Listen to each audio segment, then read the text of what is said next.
রাষ্ট্র নির্বাচন হচ্ছে নাকি বিএনপি জামাতের বা জাতীয় পর্যায়ে কোনো নির্বাচন হচ্ছে।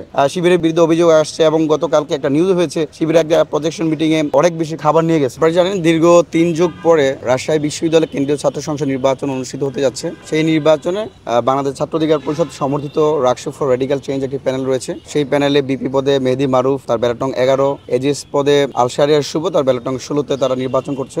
আমরা মনে করি, বিশ্বাস করি রাষ্ট্রতে বিপি, এজিএস আরো অসংখ্য পদ নিরঙ্কুশ জয় করবে ছাত্র অধিকার পরিষদ সমর্থিত প্যানেল। আপনারা জানেন দীর্ঘ সময় ফেসিবাদী শাসনামলে শেখ হাসিনা রক্তচক্ষুকে উপেক্ষা করে এই রাজশাহী বিশ্ববিদ্যালয়ে কোনো শিক্ষার্থীদের অধিকার আদায়ের জন্য কোনো কেউ যদি কাজ করে থাকে তার নাম হচ্ছে ছাত্র অধিকার পরিষদের নেতৃবৃন্দ। গতকাল আমি দেখতে পেয়েছি রাজশাহী বিশ্ববিদ্যালয়ের দুটি যে গেট রয়েছে, একটা কাজলা গেট এবং আরেকটি হচ্ছে বিশ্ববিদ্যালয়ের প্রধান গেট যেটা বলা হয়, সেই গেটের বাইরে একদিকে বিএনপি একদিকে জামাত এবং বিশাল বড় শোডাউন এবং তারা মাইকে বক্তব্য দিচ্ছে। আমি তো মনে করতেছি যে এখানে আমার নির্বাচনটা করা হচ্ছে। যখন আমি এদিকে আসছি প্রথমে তখন আমি অবাক হয়ে গেলাম, এখানে রাষ্ট্র নির্বাচন হচ্ছে নাকি বিএনপি জামাতের বা জাতীয় পর্যায়ে কোনো নির্বাচন হচ্ছে। এরকম যদি বিশ্ববিদ্যালয়ের বাইরের পরিবেশ যদি এরকম হয়, কতক্ষণ আবার সেই পরিবেশটা বিশ্ববিদ্যালয়ের ভিতরে যাবে না সেটা নিয়ে কিন্তু যথেষ্ট সন্দেহ আছে। আমরা রাজশাহী বিশ্ববিদ্যালয়ের প্রশাসনের প্রতি আহ্বান জানাই, বিশ্ববিদ্যালয় সংলগ্ন এলাকাতে যারা এরকম আধিপত্য বিস্তার করার চেষ্টা করছে, আমি মনে করি আগামীকাল বা আজকে যে কোনো সময় একটা সংঘর্ষের রূপ দিতে পারে। সেক্ষেত্রে বিশ্ববিদ্যালয় প্রশাসন এবং এখানকার যারা পুলিশ প্রশাসন আছে তারা যেন এই বিষয়ে জরুরি পদক্ষেপ নেয়। আমরা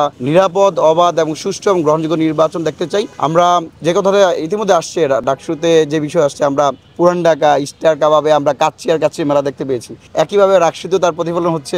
শিবিরের বিরুদ্ধে অভিযোগ আসছে এবং গতকালকে একটা নিউজ হয়েছে শিবিরের একটা প্রজেকশন মিটিং এ অনেক বেশি খাবার নিয়ে গেছে। সেখানে প্রশাসন হাতে নাতে তাদেরকে ধরেছে। আমরা শুধু খাবার না, বিভিন্নভাবে তাদেরকে প্রভাবিত করার চেষ্টা করছে, টাকা দিয়ে বা আরো বিভিন্ন গিফট টিপ দিয়ে। আমি মনে করি রাজশাহী বিশ্ববিদ্যালয়ের মেধাবী শিক্ষার্থীরা বা তারা অনেক বেশি শিক্ষিত, দেশের অন্যতম নাগরিক হিসেবে ধরা যায়, বাংলাদেশের অন্যতম প্রধান একটা বিশ্ববিদ্যালয়ে তারা পড়াশোনা করছেন। তারা এইরকম উপঢৌকন যে কেউ টাকা দিলেও কেউ একবেলা কাচ্চি খাওয়ালো, এইগুলোতে করে তারা বিবেক তাদের বিক্রি করে দিবে না।